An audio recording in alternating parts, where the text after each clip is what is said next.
제가 이 준비한 내용은 제법 긴데 제가 그냥 그 내용을 중간중간을 떠가면서 말씀드리겠습니다. 좀 말씀드린 대로 제목이 아주 거창합니다. 한국 근현대사 맥락에서 본 한국 교회사의 역사성과 현재성 이렇게 했는데, 저는 사실 그 일반 대학에서 역사를 그냥 공부했고, 신학을 공부한 바가 없습니다. 그래서, 뭐 교회사 관계에도 사실 깊이 있게 공부는 못했는데, 제가 이제 근현대사, 우리 한국의 근현대사가 결국 한국 교회사하고 연관이 되기 때문에, 그와 관련된 글을 전에 한번 썼던 거를 다시 한번 정리를 해서 오늘 장공 선생님 생각하면서 이렇게 좀 제가 평소 생각해 왔던 이야기들을 좀 나눠볼까 합니다.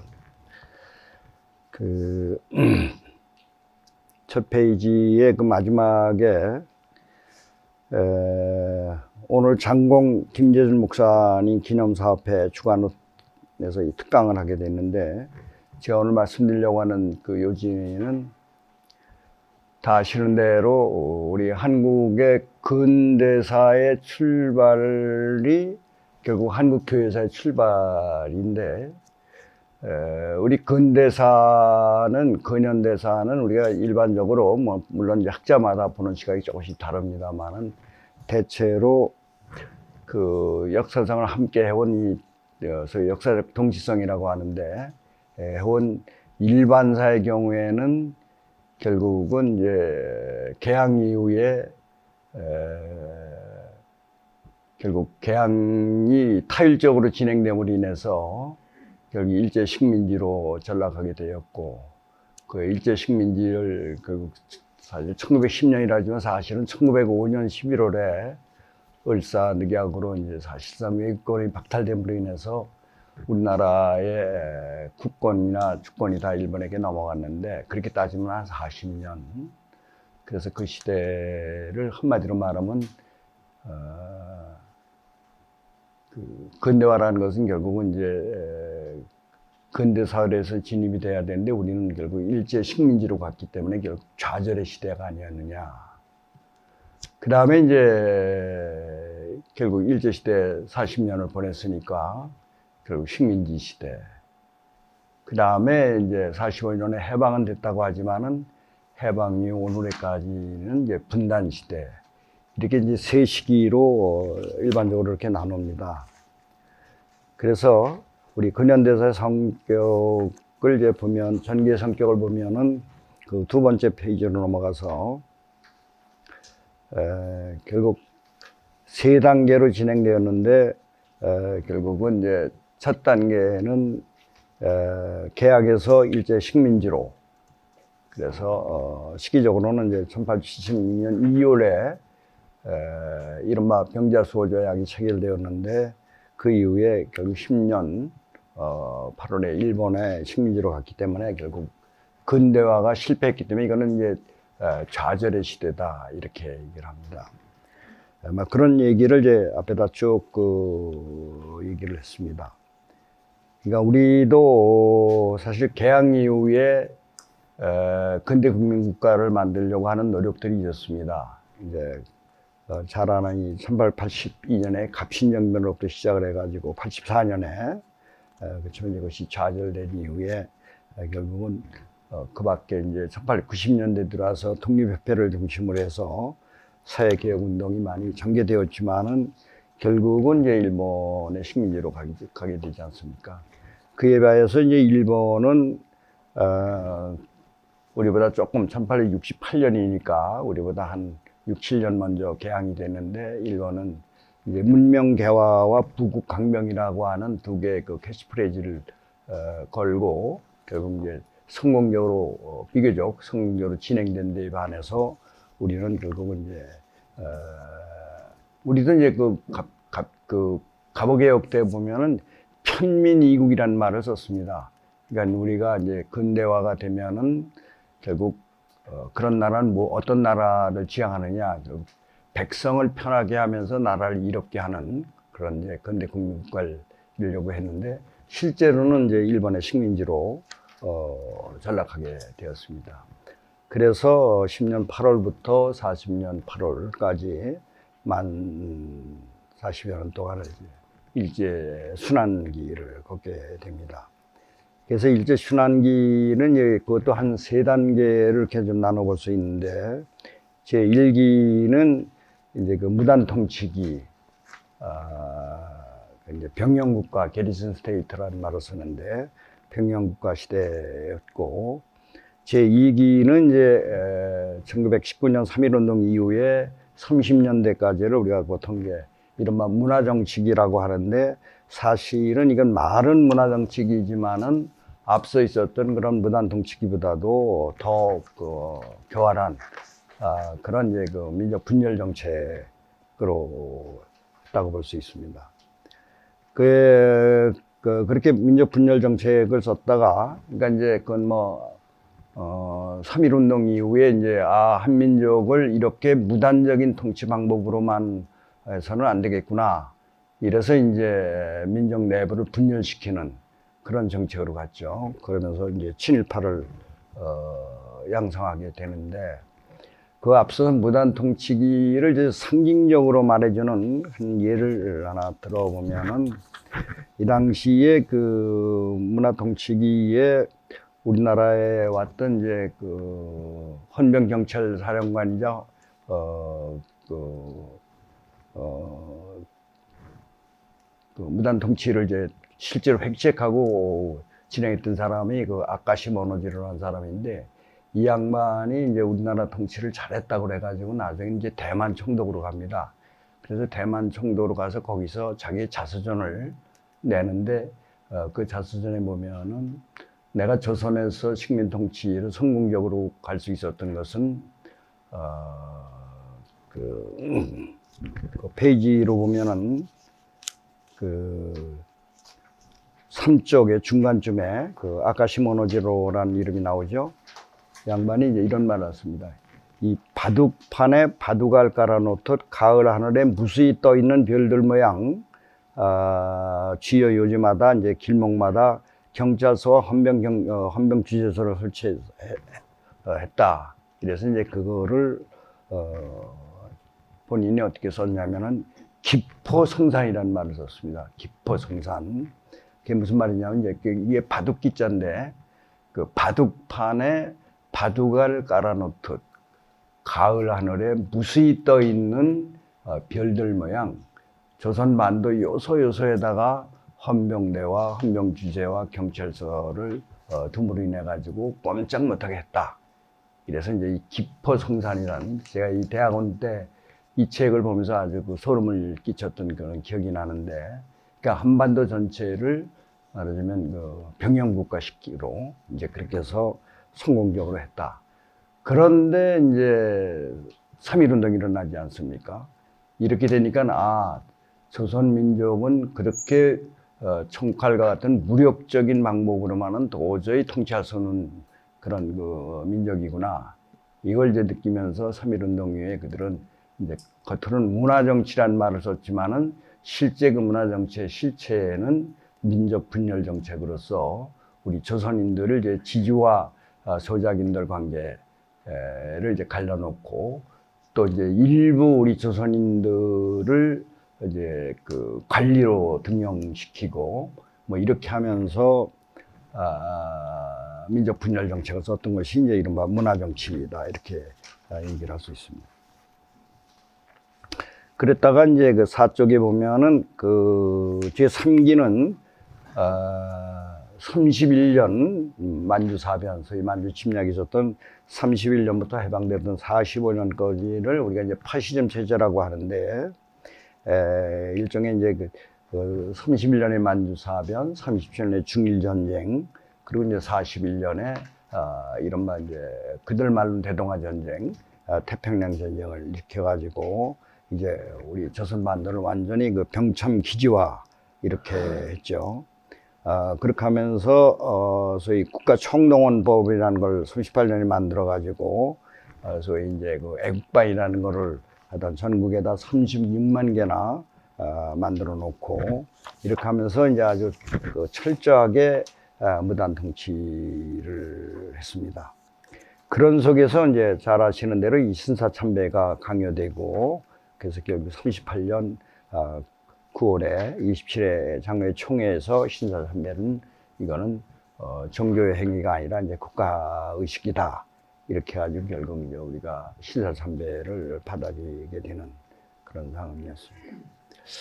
이렇게 해가지고 이제 결국 이제 일제시대가 진행되다가 결국 이제 우리가 45년에 우리의 힘에 의해서가 아니라 이제 연합군에 근무하면서 결국 이제 해방을 막긴 했지만은 이 해방이 이제 우리의 힘에 의한 것이 아니라 주어진 것이기 때문에 결국 북쪽에는 소련군이, 남쪽에는 이제 미군이 주둔하면서 결국 어떻게 보면 오늘날까지 결국 이 시대가 이제 우리가 분단 시대, 남북이 이제 분단된 그런 그 이유는 뭐 다 경험하신 거니까 다 그냥 좀 생략을 하겠습니다. 자, 문제는 이제 이렇게 우리 근대사를 놓고 보면은 결국 이제 개항은 했지만은 결국 일제 식민지로, 또 일제 식민지로 전락한 이후에 결국은 일제의 그런 교활한 그런 민족 분열 정책으로 인해서 어려움을 당하고 그렇게 됐는데, 왜 그러면 우리 한국 근현대사가 이렇게 좌절과 고난으로 이어질 수밖에 없었느냐? 이제 그게 더 중요하겠죠. 그 원인을 이제 저는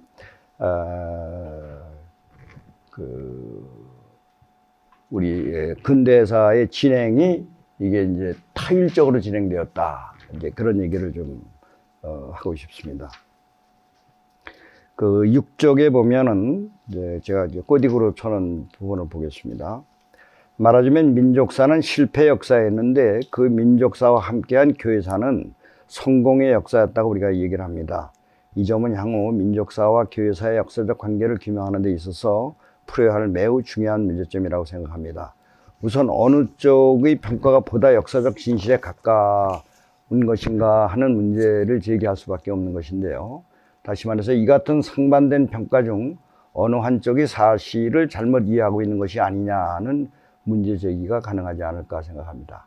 그러나 한편 민족사가 실패 역사였다고 해서 반드시 교회사에 역시 그래야 한다는 당위적인 주장엔 또 이의가 있을 수 있겠습니다. 이 글에서는 이러한 문제의식을 갖고 우선 한국 근현대사의 실패 역사로 진행되게 된 역사적 원인과 그 배경이 무엇이었는지, 그리고 이제 한국 기독교사, 교회사는 어떠한 성과, 상관관계가 있는지, 다시 말해서 한국 기독교사가 민족사와 달리 성공의 역사로 평가받는 역사적 요인은 무엇이었는지, 이런 것들을 한번 좀 찾아보려고 합니다. 먼저 우리 근대사가 이렇게 좌절과 일제 식민지로, 그 다음에 이제 분단으로 이어지는 그런 첫 번째 이유를 저는 이제 이 근대 문호 개방의 타율성과 불평등성이 있다고 이렇게 좀 주장을 하고 싶습니다. 근데 이제 시작이 반이라고 우리나라 개항이 됐을 때 상황을 한번 다시 짚어보겠습니다.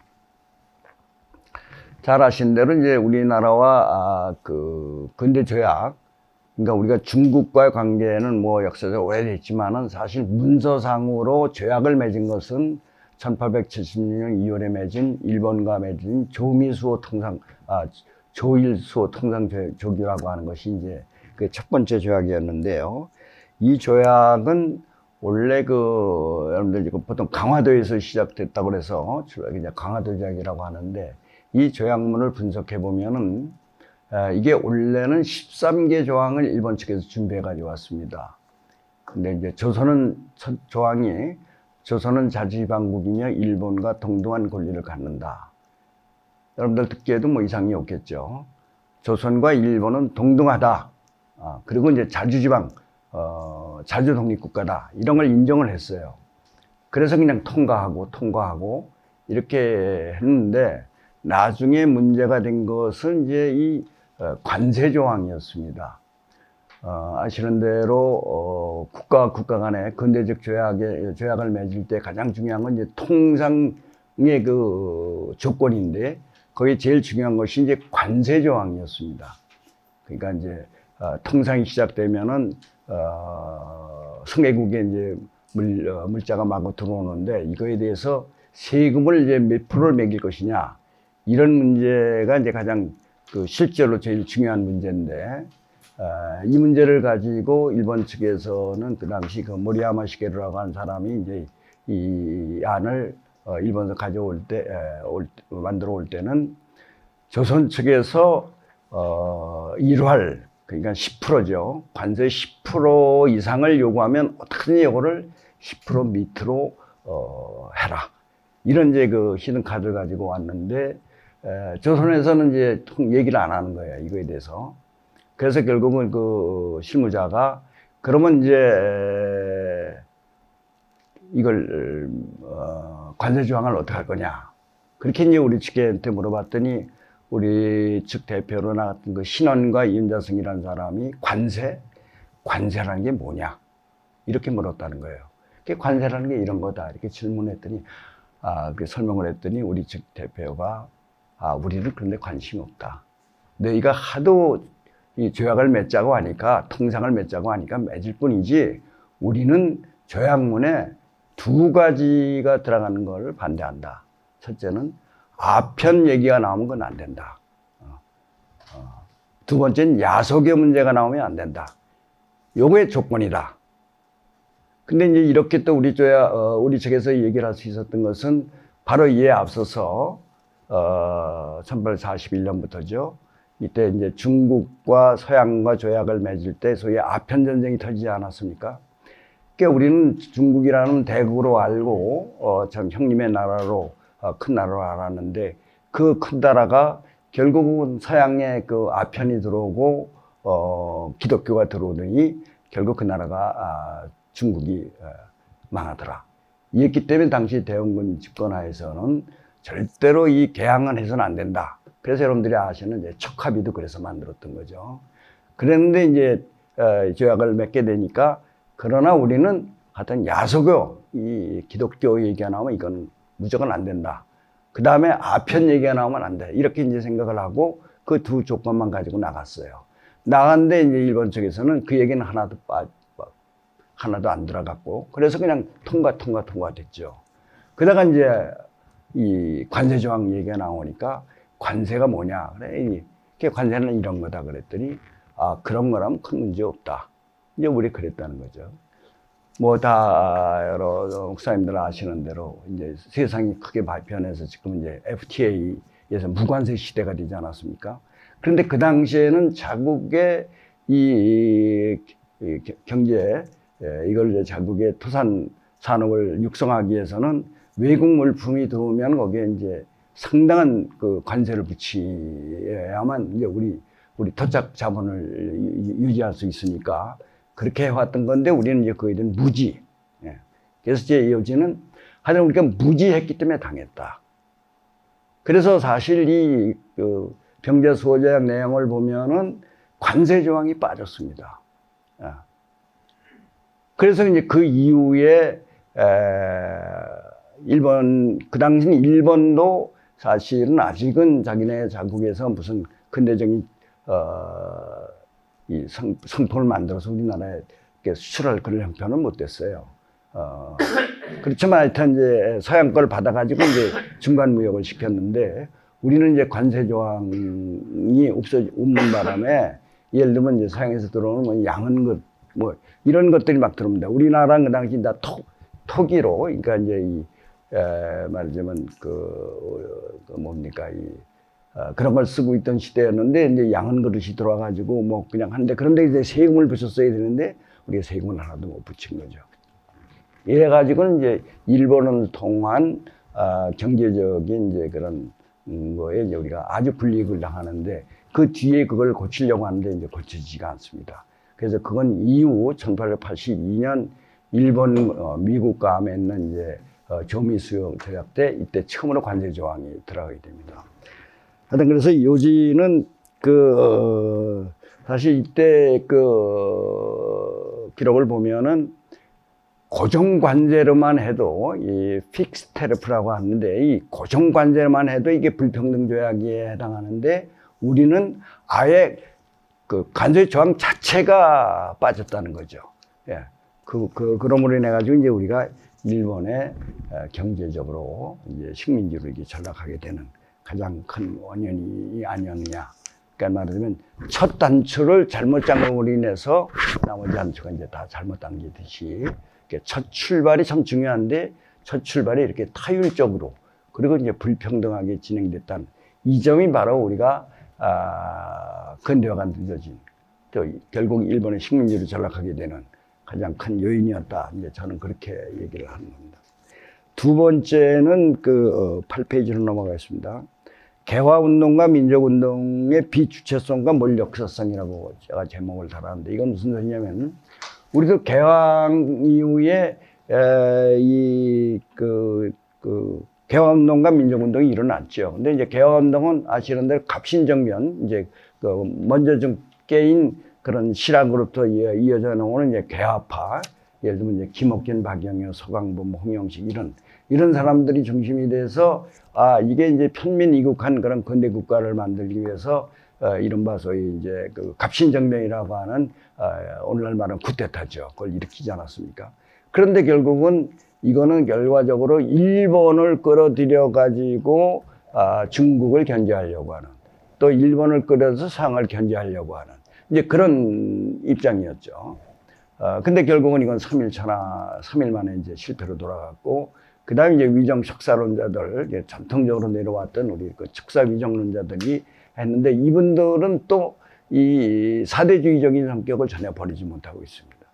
아마 오늘날도 성격은 좀 다릅니다만은 크게는 이런 두 시각이 아직도 우리한테 있지 않느냐, 이렇게 봐지는데, 결국 그래서 이 개화운동은 결국 비주체적으로 했기 때문에 실패로 가게 됐고, 그 다음에 위정척사운동으로 시작해 이거는 또 몰역사성이라는 말을 썼는데 어떤 역사의 전개, 앞으로 이렇게 변하는 걸 인지 못하고 우리는 그냥 중국을 중심으로 한 그런 대륙론적인 그런 사대주의적인 그런 거를 이제 벗어나지 못했기 때문에 그걸 이제 몰역사성이다 이런 말을 썼습니다.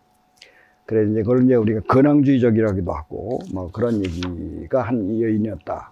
그래서 세 번째는 9페이지로 넘어가서 항일 독립운동의 분파성과 당파성을 얘기하지 않을 수 없습니다.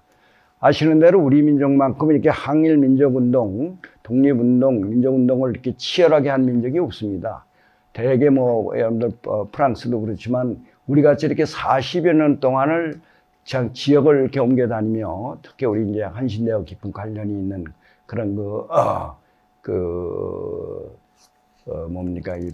만주 지역에까지 이제 그렇게 할 수 있었던 그런 아주 치열한 독립운동을 했지만은 결국은 이 독립운동이 너무 분파가 심했습니다. 그냥 간단히 말씀드리면은 이 시기에 이제 3.1운동 이후에 그러니까 3.1운동이 1919년 3월에 이제 일어나지 않습니까? 그리고 바로 4월 11일 날 중국에서 중국상에 이제 대한민국 임시정부가 수립이 되는데, 그런데 이때 이 문제가 별로 이렇게 안 알려진데 실제 내용을 보면은 이때도 이 무장투쟁을 이제 주장해왔던 우리 이동희, 성제 이동희를 중심으로 한 이제 이 무단파들은 어떻게 상해라고는 저 밑에 있는 거기에 있으면서 거기서 무슨 독립운동을 하느냐. 이건 외교론에 불과한 건지, 외교론이니까 이미 우리가 앞에서 보지 않았느냐.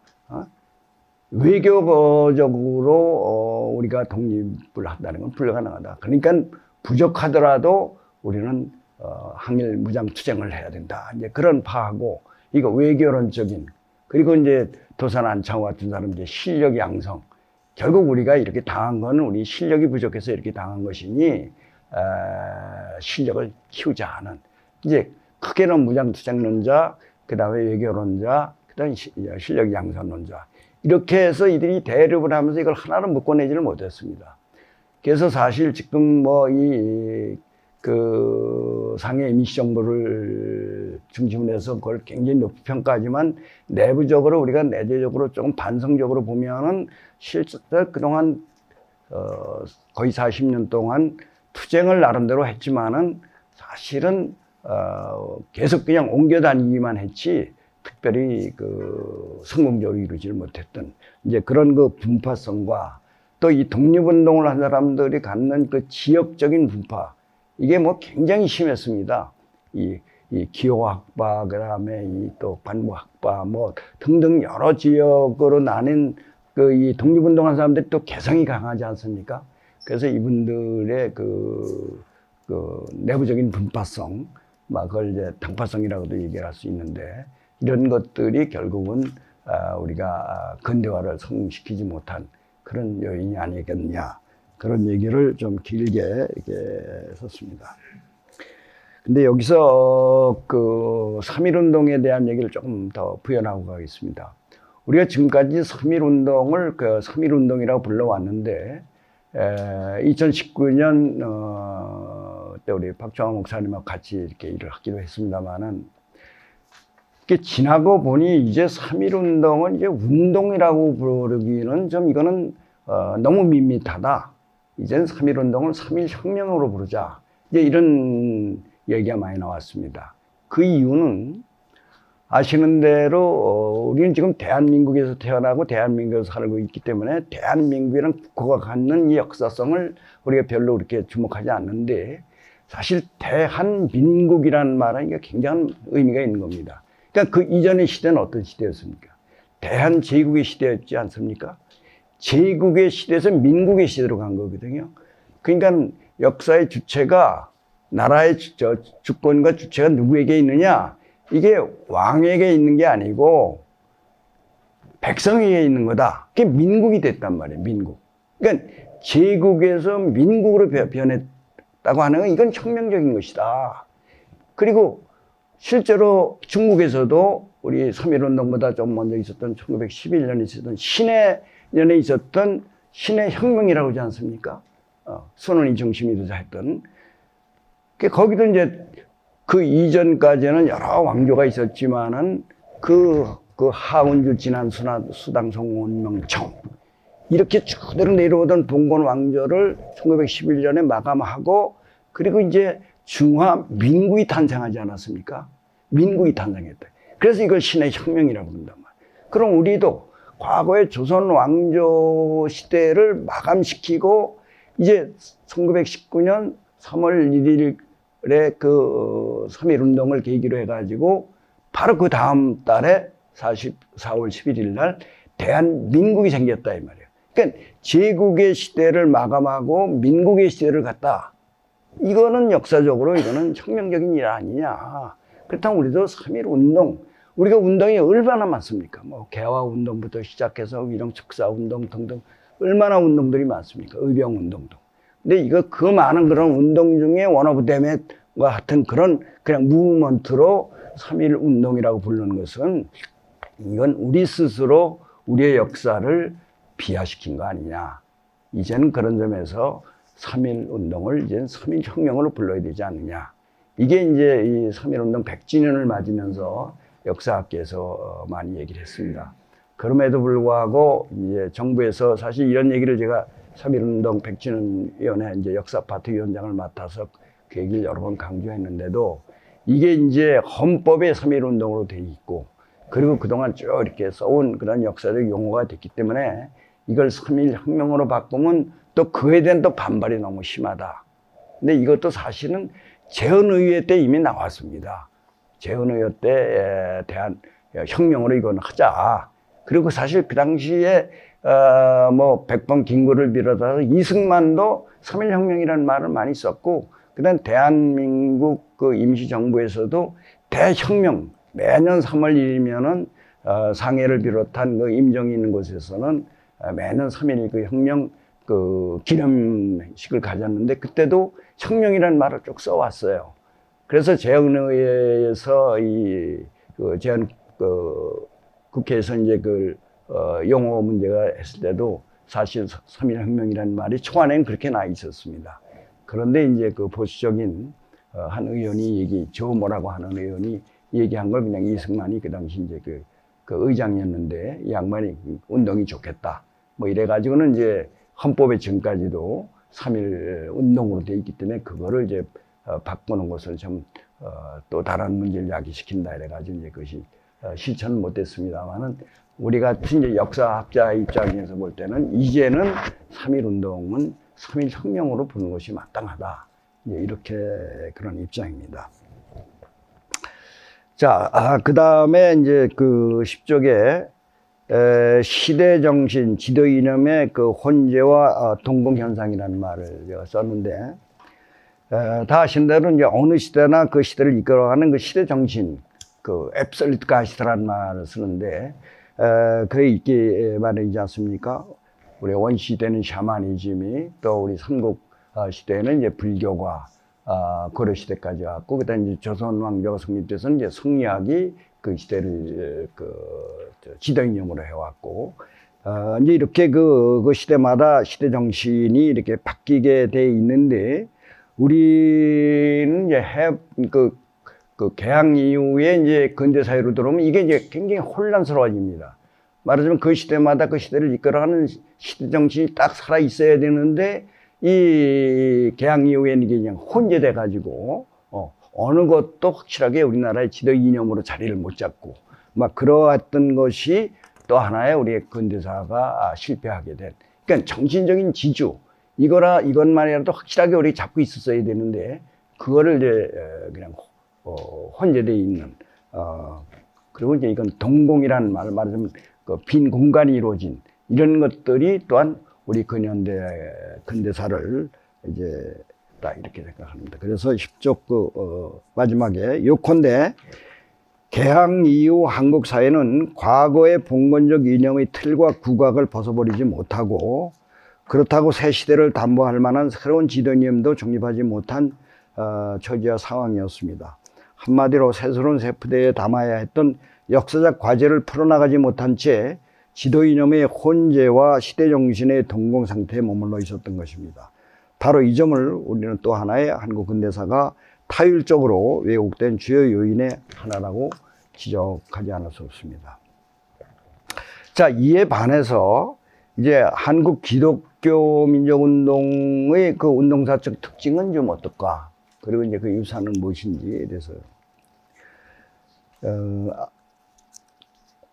꼬디고래한 부분을 보였습니다. 이러한 시각에서 한국 근현대사를 바라볼 때 우리는 매우 곤욕스러운 한 가지 문제에 부딪히게 됩니다. 즉, 우리 관심사인 한국 기독교사, 교회사가 실패한 민족사와 그 맥락을 같이 하지 않았습니까? 예, 뒤에서 다시 얘기를 하겠습니다만은 우리나라 근대사회의 진입과 우리나라의 기독교의 수용과는 아주 역사적으로 동시성을 갖고 있습니다. 즉, 우리의 관심사인 한국, 앞서 언급한 것과 같이 민족사는 실패했다고 하는데 그 안에서 역사적 맥락을 함께 해온 한국 기독교사는 성공했다고 한다면 논리적으로 모순관계인가 아니냐 하는 그런 반문이 제기되기 때문입니다. 이에 대한 명확한 답을 하기는 참 어렵습니다만은 그걸 한번 찾아보도록 하겠습니다. 첫째는 기독교의 그 복음의 자율적 수용, 이 점을 이제 주목할 필요가 있습니다. 앞서 말씀드린 대로 이제 개항은 타율적으로 진행되지 않았습니까? 이에 반하여 한국 기독교의 출발은 자율적으로 진행되었다는 점입니다.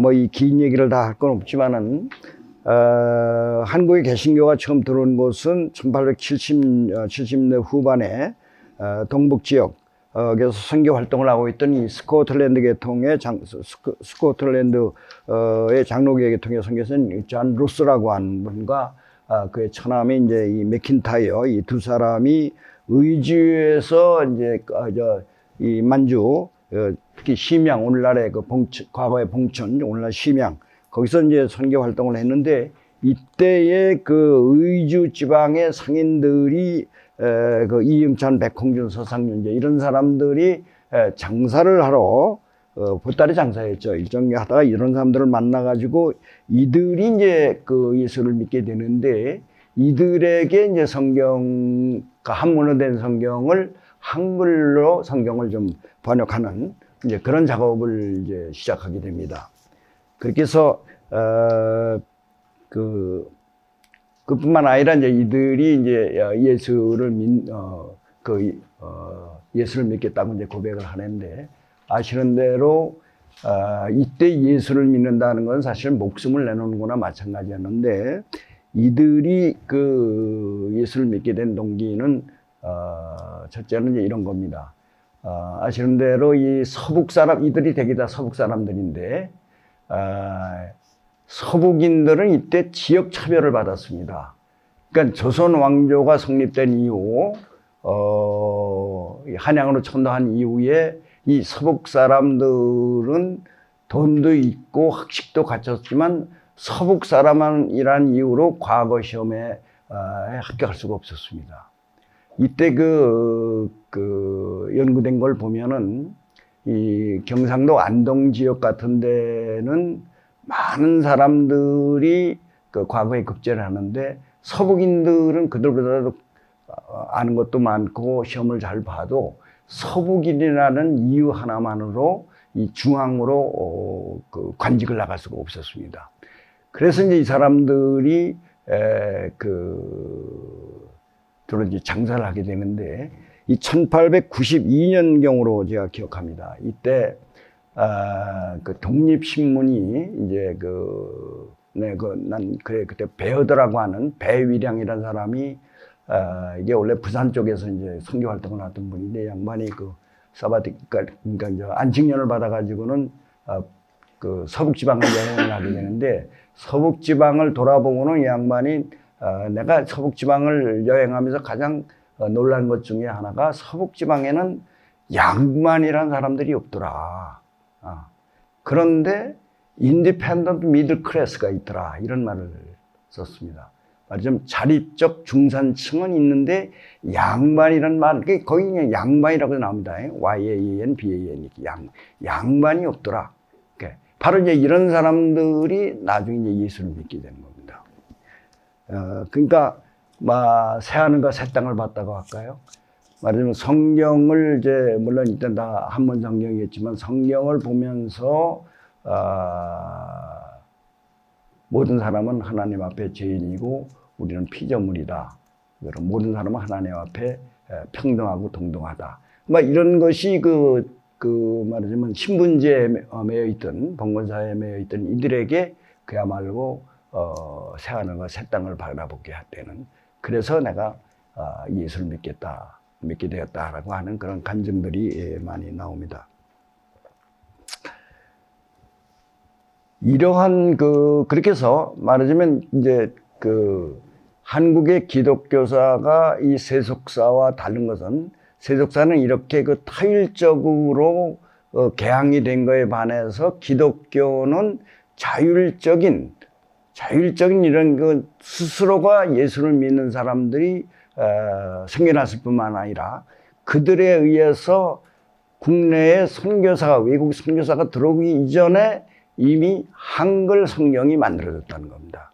이거는 제가 아는 한 세계 기독교 역사에서 예가 없는, 대개 지금도 이 아프리카에 이렇게 가서 선교를 하려면 그 지역의 그 방언으로 성경책을 내려면 최소한도 10년 정도의 시간이 걸린다고 하는데, 우리나라에는 아시는 대로 언더우드 아펜서러가 84년에 85년 이제 이때 들어오는데, 이거에 앞선 3년 앞선 82년 4월과 6월에 쪽복음이지만은 예성교 누가복음과 예성교 요한복음이 82년에 나옵니다. 그러니까 올해가 한글 성경이 나온 지 140주년이 되는 그런 매우 의미 있는 해입니다.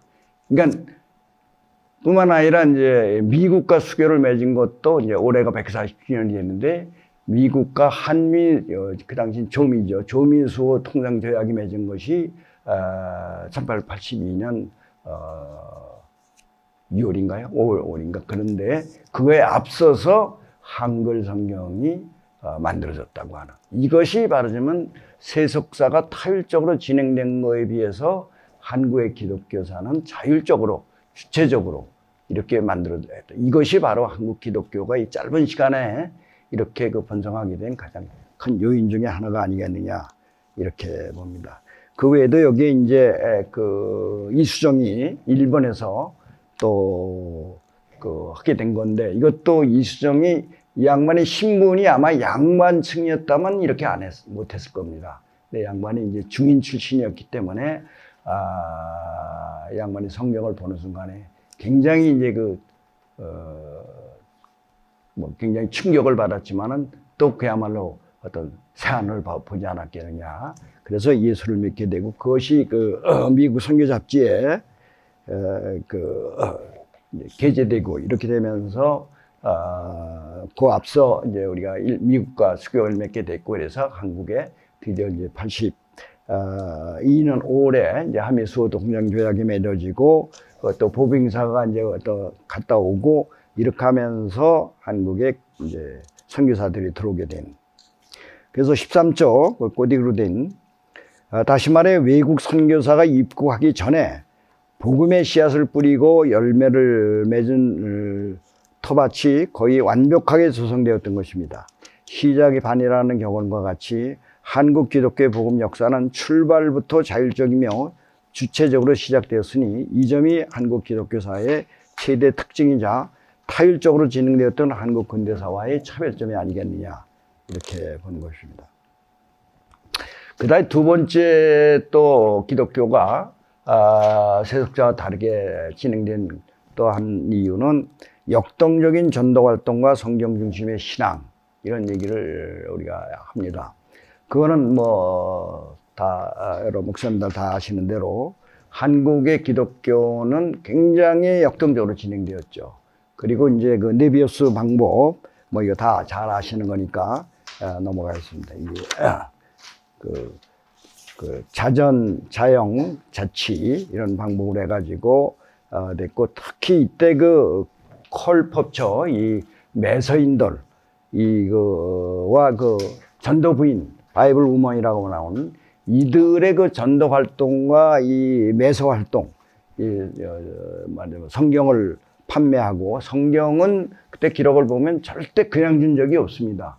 우리가 어렸을 때는 이제 다 교회만 가면 다 성경책도 그냥 다 주고 그랬는데, 이 당시에는 꼭 하여튼 결혼 한 꾸러미를 받든지 뭘 받든지 이렇게 받고 성경을 줬지 그냥 이렇게 준 적이 없다고 그럽니다. 이건 하늘에 가는 복음이다 이렇게 해가지고, 그리고 이들이 여기 좀 기록을 다 해놨습니다만은 하여튼 적극적인 전도 활동 이런 걸로 이렇게 해서 하여튼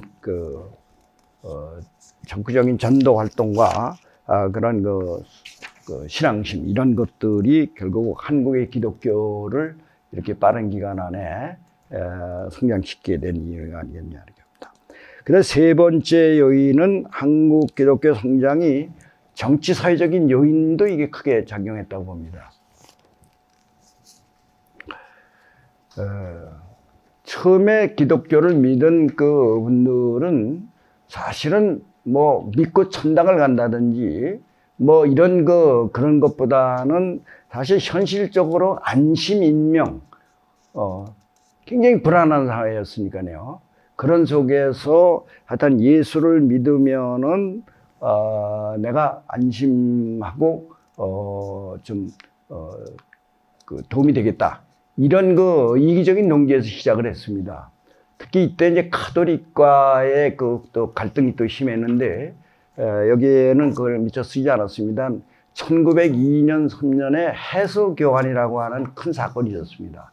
일반 사회에서는 별로 얘기 안 되는 건데, 이건 이제 제주에서 있었던 일인데, 가톨릭 제주에서 또 출발돼가지고 황해도 해주에서 이제 있었던 거라고 해서 해수교환이라고 하는데, 그러니까 해서 지역, 그러니까 황해도 지역에서의 종교로 인한 이제 사안이 일어났다 그래서 그걸 역사적으로 해수교환이라고 합니다. 이때 보면 이 먼저 들어온 천주교가 상당히 권세를 부렸습니다.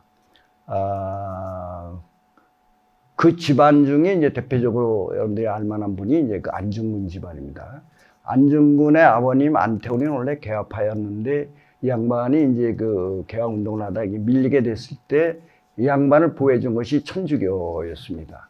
이때 그 빌렘 신부라는 사람이 홍석구라고 우리말로 나오는데 이 양반이 그 해주에서 활동하면서 그 이제 안중근 집안을 그 교화시키고 그 지역을 다 이제 천주교인을 했는데 이때는 하여튼 사회가 혼란해서 그런지 뭐 이 그 신부라고 할까 이제 이런 그 천주교인들이 그냥 교당에다가 뭐 일반인들을 데려다 주리도 틀고 그런데도 이 관리들이 이걸 어떻게 손을 못 쓰는 그런데 이제 그 하층민들은 개신교인들이 있었습니다. 이때 1902년도니까 이제 그 개신교인들도 들어와 있었죠. 근데 이 둘 간에 아주 그 심한 갈등이 있었는데 이 천주교가 교세가 셌기 때문에 그 교세뿐만 아니라 그 안악 지역에서는 이제 그게 더 셌기 때문에 이들 간의 갈등이 굉장히 심했어요. 제가 이제 처음으로 뭐 제 앞에서도 물론 한 분들이 있지만 제가 이 해석 교환을 이게 물론 이제 한문으로 다 된 자료입니다만은 이걸 보고는 이제 충격을 받았던 일이 있었는데 그거를 이제 그 옛날에 뭐 그 얘기는 개인적인 얘기입니다. 아무튼 말하자면 새 하늘과 새 땅을 바라본 것입니다. 바로 이러한 정치 사회적 요인과 배경과 요인이 생명에 대한 위험에도 불구하고 복음을 자의적으로 수용하게 된 것이라겠습니다. 그러니까 초기에 한국의 기독교를 믿게 된 사람들은 이게 전래된 것이 아니고, 그러니까 전래된 게 아니라 수용했다. 그러니까 영어로는 그게 맞는지 모르겠습니다만 이게 리시브 받은 게 아니고 억셉트했다, 잡았다. 저는 이제 그런 말을 쓰고 싶은데 원래 복음이라는 건 이게 전해 오면 그걸 받는 거 아니겠습니까? 근데 우리나라의 경우에는 누가 믿어라 이래서 믿은 게 아니라 이런 복음이라면은 내가 적극 목숨을 내놓고라도 받아야 되겠다. 이렇게 억셉트했다는 거야. 이런 점이 이제 말하자면 기독교, 우리 개신교가 한국에서 이렇게 큰 틀을 잡게 된 요인 중에 하나가 아니었냐. 그 다음에 또 하나는 이 글에서는 안 썼습니다만은 유교적인 정신이 사실 우리도 그렇지 않습니까? 우리의 할아버지 때만 넘어가면은 다 불교적이고 유교적인 게 우리 내면에 있지 않았습니까? 근데 특히 유교적인 게 굉장히 우리한테 있는데요.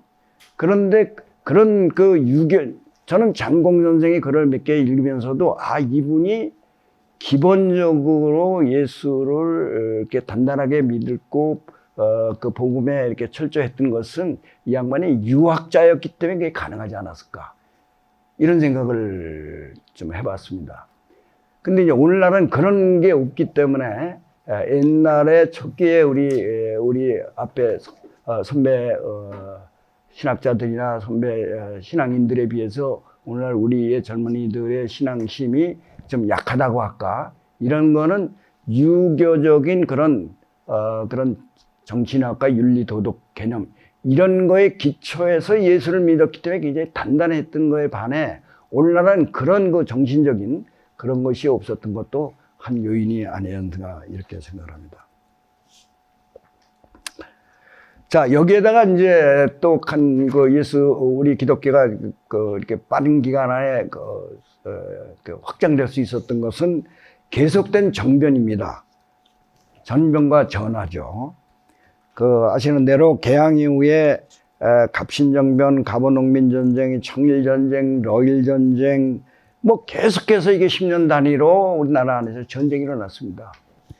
이렇게 되니까 이런 속에서 거기다 이제 탕반 오리들의 그런 가렴 주고 뭐 이런 것들로 인해서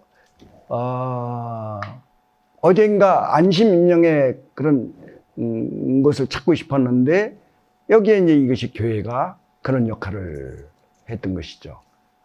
그렇기 때문에 이런 사회적인 그런 혼란과 이런 정치적인 그런 혼란 이런 것들이 결국은 한국에서 복음이 이렇게 수용될 수 있는 억셉트 될 수 있는 그런 요인으로 작용했다고 봐집니다. 이러다가 이제 우리가 다 아는 그 1907년 대부흥운동을 통해서 이렇게 이제 그 회심의 기회가 이제 더 깊어지게 됐고, 그런데 이게 또 갖는 또 몰 역사성이 또 있습니다. 너무 이 부흥운동 이후에 이게 이제 세상은 이런 것, 그러니까 이제 믿고 천당 가자는 이런 이제 몰 역사적인 이런 쪽으로 이제 그 거기다 이제 선교사들도 그런 식으로 유도를 했고, 이런 것들이 또 부작용도 있었지만은 어쨌든 그것이 한 요인이었다 이렇게 봐요. 자, 이렇게 해서 이제 마지막으로 그 보면 이상에서 볼 적에 이제 우리 한국 교회와 한국 기독교는 그 민족 문제와 늘 함께 해왔다 이렇게 봅니다. 거기 꼬디로 된 부분만 읽어보겠습니다. 돌아보면 한국 기독교의 역사 참여 정신과 전통은 최근까지 이어져 온 끈질긴 반독재 민주화 운동, 인권운동, 환경운동, 그리고 통일운동을 견인한 세력, 또한 하나같이 한국교회와 기독인들에 의해서였습니다. 물론 한국 기독교와 교회 가운데 일제시대의 일부 회절의 성은과 해방 이후 미군정 및 이승만 정권 하에서 그리고 그 경직된 반공 이데올로기에 경도된 모습이 없었던 것은 아닙니다.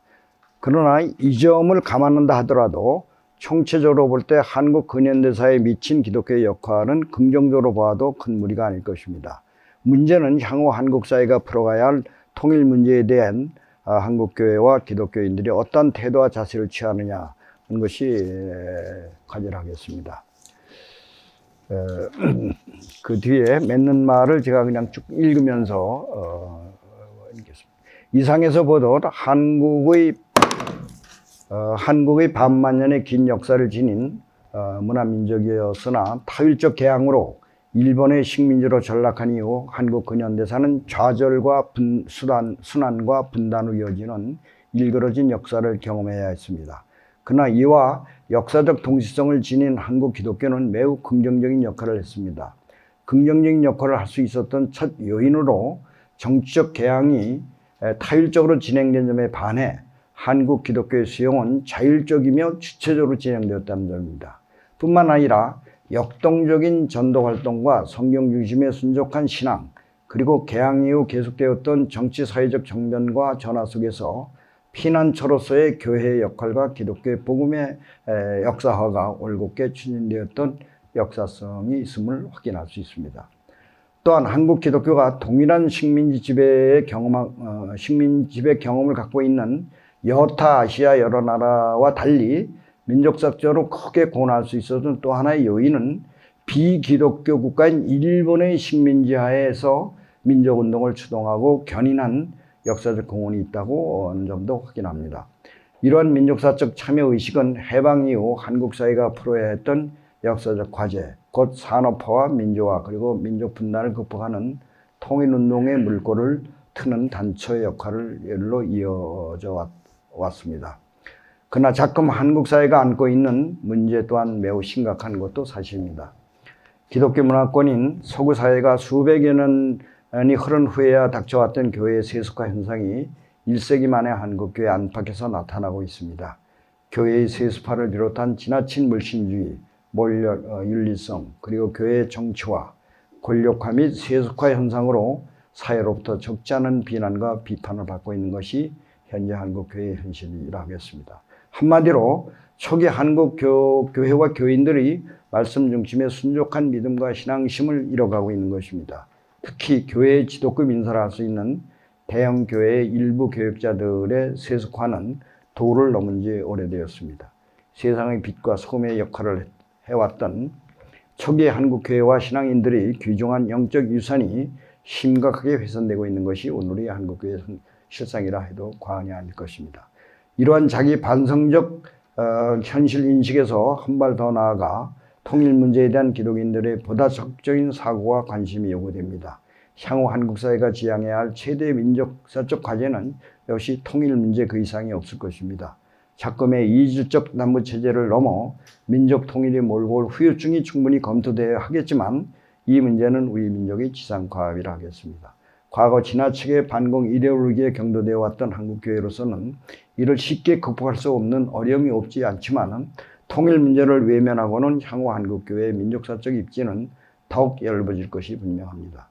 한국 근현대사의 민족사적 과제였던 개화운동, 독립운동, 해방운동, 인권운동, 환경운동의 단초를 우리 기독인들이 담당하였듯 민족 분단의 비극을 극복하고 양단된 분단의 벽을 넘어 민족 통일을 향한 하나 되는 운동에도 우리 기독인들이 앞장서야겠습니다. 통즉 불통이요 불통즉 통이라는 선인들의 지혜를 돌아봐야 했습니다. 서로가 남북이 통하면은 고통이 없습니다. 그러나 통하지 못하면 고통이 따른다라는 뜻이죠. 끝으로 진정 한국 기독교를 향한 하나님의 뜻이 무엇인가를 생각해 보고자 합니다. 다시 말해 한국이 세계사에 기여할 수 있는 길이 무엇인가를 우리 기독인들이 깊이 생각해 보자는 것입니다. 모름지기 우리 민족을 향하신 하나님의 뜻은 결코 세계 최강의 군사대국이나 경제대국의 길은 아니라고 생각합니다. 그렇다면 무엇일까요? 이전과 관련해 우리 민족의 특성을 생각해 봤으면 합니다. 반만년의 장관 역사 속에서 우리가 세계사적으로 자랑할 수 있는 역사적 팩트 가운데 하나가 문화와 종교 분야입니다. 이 중 종교 부분만을 언급해 보면 세계 유수한 종교가 이 땅에 들어와 꽃을 피웠다는 점에 주목할 필요가 있습니다. 인도에 생겨난 불교가 삼국을 거쳐 통일신라에 와서 꽃을 피웠으며 유교 또한 한국에서 성리학으로 발전하였고 그 이념과 철학이 완성되었던 점에 주목해 봅니다. 한국이라는 대륙 동쪽 한 구석의 반도국가에 위치한 작은 나라가 그것도 남과 북으로 분단되어 있는 나라가 반만 년 동안 그 숱한 외세의 침략과 순환을 받으면서 지금까지 존재하고 있는 하늘의 뜻이 무엇일까? 저는 대학 때 이 점을 참 많이 생각했습니다. 왜 우리 민족이 존재할까?